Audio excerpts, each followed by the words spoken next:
Hi, it's me again. Today, papakita ko sa inyo itong pinakamalapad na dahon dito sa Samar. Ito ang Palawan.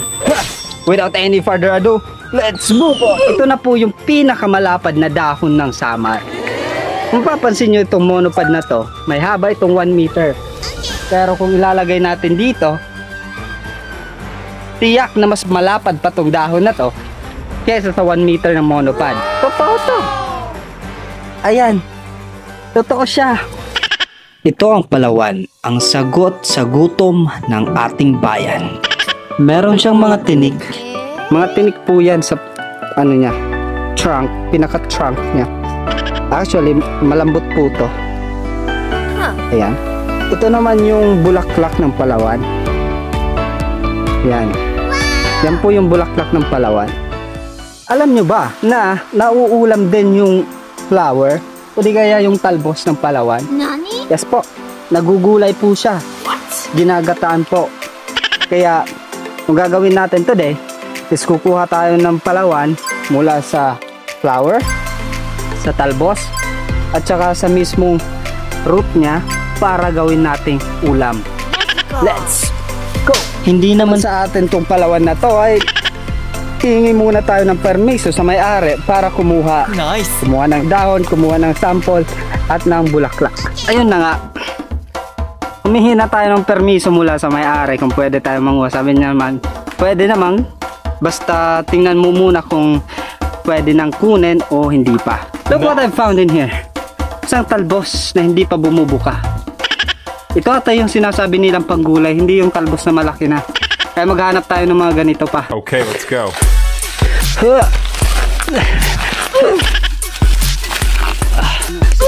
Yung talbos. Yan o, malaki. Wait lang. Aray ko. Bigay mo sa akin. Amin na to.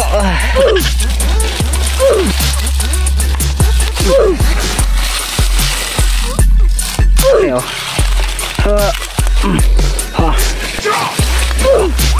Yan ang nakuha natin. Hindi rin natin kalilimutan, syempre, ang kumuha ng laman ng Palawan. Let's go!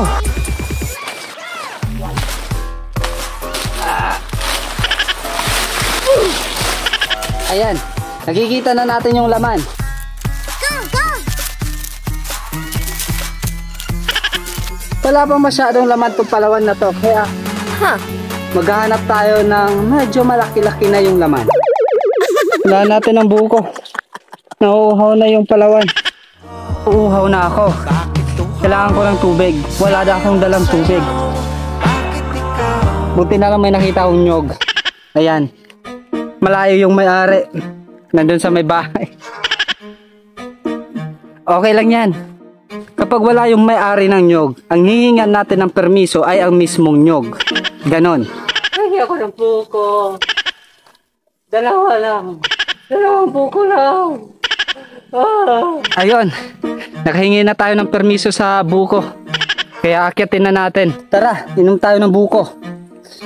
Buko kayo dyan. Ang sarap ng buko. Satisfying. Fulfilling. And now, the Palawan search continues. Let's go! Okay, So ito na dito tayo sa, ito yung kukunin natin. Kung iniisip nyo na madali itong kunin, think twice. Kasi yung mga sprouts at ang lalim ng mga roots neto ay talaga namang mapapamura ka sa sobrang hirap. Trinay kong hatakin, muntik na akong matay sa sobrang tibay. Kaya tinanggal ko na lang muna lahat bago ko siya itulak. At nung natanggal na siya dun sa lupa, tinanggalan ko ng mga roots niya, tapos pinutol ko na siya kaagad nang di na makabalik. At nakuha na po natin yung laman ng Palawan at ito po yung binabalatan at isinasaing. Nilalaga lang yung pagluluto nito. Mas masarap pa to kaya sa tinatawag nilang talyan. Itong Palawan na to is hindi siya makate. Watch out and it's cooking time. At ginabi na nga tayo mula sa pagkukuha ng Palawan. At dali-dali ko naman itong hinugasan at binalatan ng maayos. Grabe, ang tigas pala nitong balatan.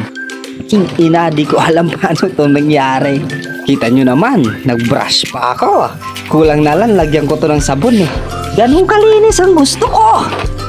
At dito, pinagsasaksak ko na agad at pinaghiwa-hiwa ko na. Sobrang tigas, grabe. Kulang na lang, pati kamay ko i-chop ko eh. Grabe ba? Kung tinatanong nyo bakit ko kailangan i-chop ng ganito kaliit, I mean, kailangan talagang i-chop ng maliit kasi ang tigas, ang hirap niya at ang tagal niyang maluto kapag linakihan natin. Kaya ganon, kailangan natin siya liitan para medyo smooth lang. Kaya sorry nakalimutan ko kasing i-record yung pagluluto sa talbos ng Palawan. Actually, hindi naman ako yung gumawa. Yung tita ko yung gumawa kasi hindi naman ako marunong magluto nun. Anyway, di ko rin na-capture kasi naubos na agad. Grabe, ang sarap. Ang tawag niya pala doon sa paglulutong ganon is, ano nga ba yun? Naalala ko na. Pinangat! Yun yung tawag doon. At matapos na nga nating hugasan yung Palawan. Ngayon, inilagay na natin siya sa malaking kaldero at nilagyan ng sabaw na 4 na baso. At dali-dali naman natin ito sinalang sa kalan. Mga siguro 2 hours yung inantay natin bago siya naluto tuluyan. Kinabukasan, di rin namin naubos yung nilutong Palawan kasi sobrang dami kasi. Kaya nagkaroon ako ng brilliant idea. Sabi ko, bakit di namin gawin kaya tong Palawan Jam o mas kilala sa amin bilang Linupak. So ayun, naggayat na nga ako ng nyog. Kinuha ko yung Honda namin, sinakyan ko, at ayun na nga. At may makulit pa akong apo na gusto rin sumakay sa Honda. At tinagis ko na nga yung malaking mangkok namin sa labas para doon namin durugin yung natirang Palawan. At ayan na nga, inalmeres ko na gamit ang aming ballpen.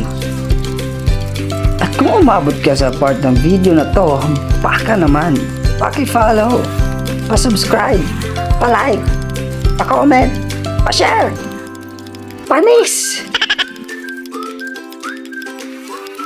So yun na nga, gigil na ako dito kakapokpok. Gaya ng panggigigil mo sa crush mo, hindi ka naman crinash back. Ha! Yung way na ginagawa natin dito is primitive pa to mula sa mga magsasaka, sa mga kanununuan nating magsasaka. Tawag dito ay pagbabayo. Ngayon, ang alam mo na lang, bumayo. Pero ito, hindi mo na to alam. Woohoo! At nilagay na nga natin yung ginayat nating nyog kanina. Nilagyan natin ng brown sugar at syempre, margarine para hindi sila dumikit dyan. Nga pala, sobrang lagkit na ito. Grabe ba? Habang papatapos ko na itong gawin yung paghahalo kasi malapit na itong matapos, naalala ko bigla yung Choco Strawberry sa TikTok. Yung may pinakamaraming likes ngayon na daig pa si Bella Poarch. Kaya gagawin natin to pag natapos natin. Sana napansin nyo rin yung pattern kung saan banda tinutusok dito. Hindi lang basta-basta kung saan lang tinutusok itong paghahalo na to. Dapat marunong ka. Okay? So ayun na nga, tinanggal na namin kasi tapos na. At TikTok time na!